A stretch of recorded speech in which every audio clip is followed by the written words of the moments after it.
இப்போ பாஜகவுக்கு சீட்ஸ் கூட கொடுத்துருக்காங்க, அதே நேரம் பாமகவுக்கு தொகுதிகளோட எண்ணிக்கையை குறைச்சிருக்காங்க. இது அந்த கட்சி வந்து ரெண்டா உடைஞ்சது தான் காரணமா, இல்ல அதோட அந்த கட்சிக்கு இருந்த ஒரு தொகுதியில இருந்த ஒரு கௌரவம், ஒரு செல்வாக்கு குறைஞ்சிட்டதா பாக்குறாங்களா? இல்லைங்க, ஓவராலாவே பாமகவுடைய ட்ராக் ரெக்கார்ட் பார்க்கும் பொழுது நீங்க ஒரு காலத்தில் 5% இருந்தது, இன்னைக்கு வந்து 4 இல்ல 4 கீழே குறைஞ்சிருச்சு.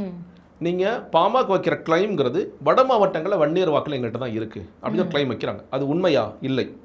அது திமுக விட்டும் அதிமுக தான் இருக்குது. நீங்கள் 100% பாமக வாக்கள் மட்டும் எடுத்தீங்கன்னா அதிலிருந்து பெரும்பான்மையாக நீங்கள் வந்து பாமகக்கு தான் போகுதுன்னா கூட 5% கட்சியாக தானே இருக்குது. அப்போ எந்த வன்னியர்களுக்காக நாங்கள் இருக்கோம், வன்னியர்கள் எங்கள் பக்கம் இருக்கிறாங்கன்னு நீங்கள் சொல்கிறீங்களோ, அது நான் 2 பேர் சேர்ந்து இருக்கும் போது, சீனியர் ராமதாஸும் அன்புமணி ராமதாஸும் சேர்ந்து இருக்கும் போது அதான் நிலைமையாக இருக்கின்றது. அப்படி இருக்கும்பொழுது ஒரு தேய்மானத்தை நோக்கி தான் கட்சி போயிட்டுருக்கு.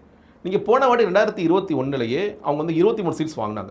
அப்போ வச்சது என்னன்னு கேட்டிங்கன்னா 10% இடஒதுக்கீடு எடப்பாடி ஒத்துக்கிட்டார், அதனால நாங்கள் இதை ஏற்றுக்கிறோம். 23 சீட்ஸ் குறைச்சிக்கிட்டதுக்கே காரணம் அது. அதுக்கு முன்னாடி நிறைய சீட்ஸ் அவங்க எப்பயுமே வாங்கிட்டு இருந்தாங்க.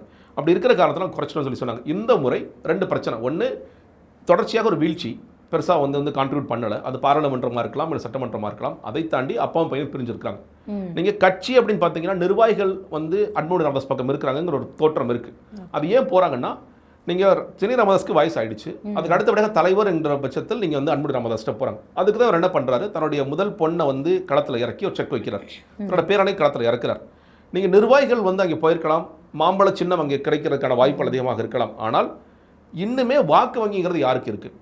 நீங்கள் வந்து வன்னியர் சங்கத்துடைய தலைவரும் இங்கே தான் இருக்கார், சீனியர் ராமதாஸும் இங்கே தான் இருக்கார். அப்படி இருக்கும் பொழுது இந்த வாக்கு வங்கிங்கிறது பெரிய சேதாரம் ஏற்பட்டக்கூடிய வாய்ப்புகள் இருக்குது.